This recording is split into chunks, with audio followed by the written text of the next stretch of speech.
Good morning and welcome to our Ashworth Wealth Weekly Market Update. My name is Scott Thomas. Glad to be with you this morning. I just wanted to share a couple of things that I've noticed this last week. I've done a little bit of research and continue to watch interest rates and continue to watch the markets and different asset classes.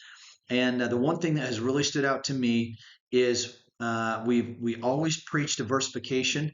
And I think we're starting to see some of the reasons that we want our portfolios to be diversified.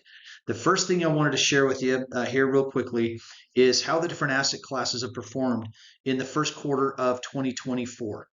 Those of you that attended our education event over at Salt Lake Community College here a month or so ago, this is kind of right along with what we talked about there.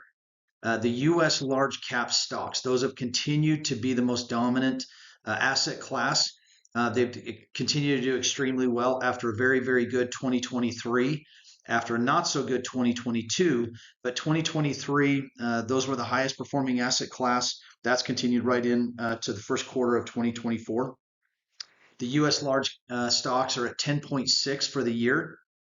I wanted to talk about that, but what I really wanted to talk about were the next two columns, the developing markets and U.S. small cap.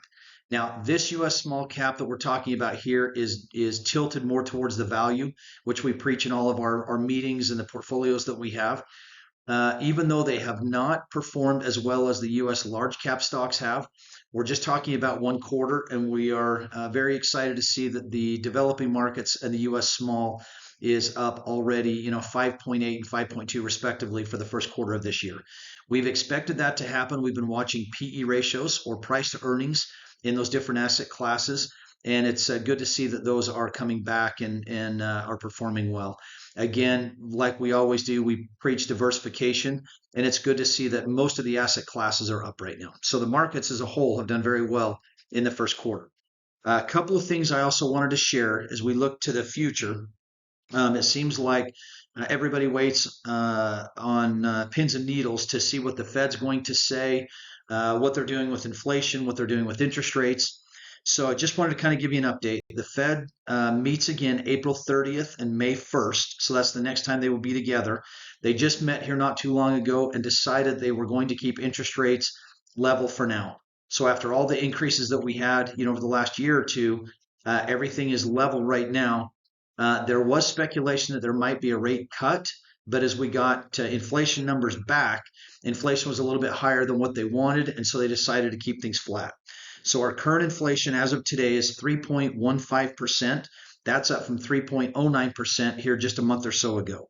Just to give a little bit of perspective, if you go back 1 year ago right now, we were at 6.04%. So the increases we had in interest rates have done what they wanted it to do.